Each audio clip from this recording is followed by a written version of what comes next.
dobrodošli još jedan trik para.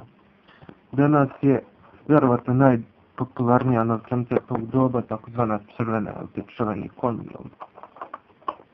Nešto slično, zavisi od kraja u kojem je nadimak nastao.